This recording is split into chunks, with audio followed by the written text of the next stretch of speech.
Richard Helms ran the Dirty Tricks Department after the Bay of Pigs and became Director of Central Intelligence in 1966.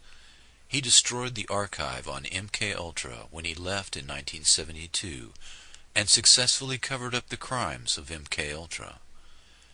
Helms was a product of the Eastern Establishment. His grandfather was president of the Federal Reserve. Helms, like Gottlieb, was a Machiavellian character who used paperclip scientists and would stop at nothing to win.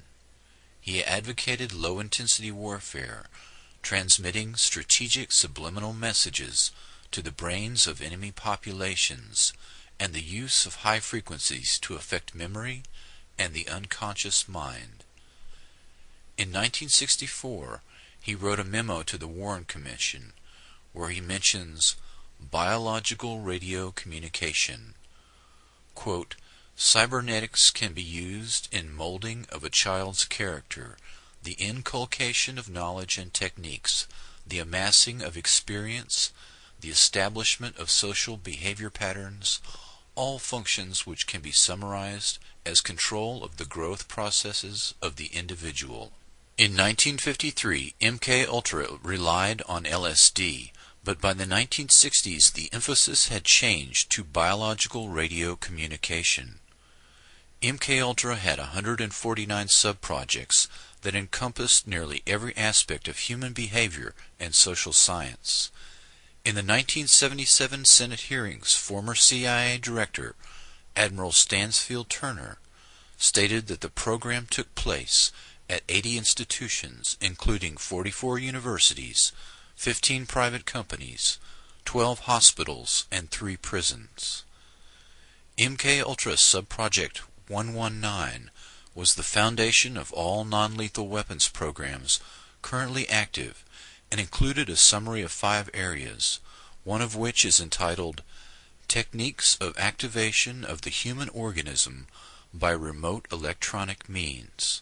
This memo was dated August 17, 1960, and when viewed with other evidence that was not destroyed, shows significant interest in radio frequency weapons and direct control of human behavior at a distance. By 1960, the CIA dropped emphasis on the use of LSD in favor of electronic influence. This aspect of the research is where the greatest modern emphasis has been, rather than chemical or biological agents, both of which violate existing treaties and leave physical traces. Dr. Stephen Aldrich took control of the Office of Research and Development in 1962 from Dr. Sidney Gottlieb. Aldrich started Operation Often, an investigation into the occult with the help of Houston sorceress Sybil Leek. CIA behaviorists carefully studied every aspect of the occult underground. The Scientific Engineering Institute, SEI, was a CIA cutout that had been set up in 1956 to study radar. In 1962, SEI set up a lab to study the effects of electrodes deep in the brain. In 1972, SEI also sponsored a course at the University of South Carolina in rituals of demonology and voodoo. Dr. Aldrich was an MKUltra programmer who focused on remote brain manipulation and the occult, the twin threads that run through SEI Corporation. In 1962, a CIA manual focused on radiohypnotic intracerebral control, RHIC, which was developed by the Pentagon. Quote, "When a part of your brain receives a tiny electrical impulse from outside sources, such as vision, hearing, etc., an emotion is produced. Anger at the sight of a gang of boys beating an old woman, for example. The same emotions of anger can be created by artificial radio signals sent to your brain by a controller.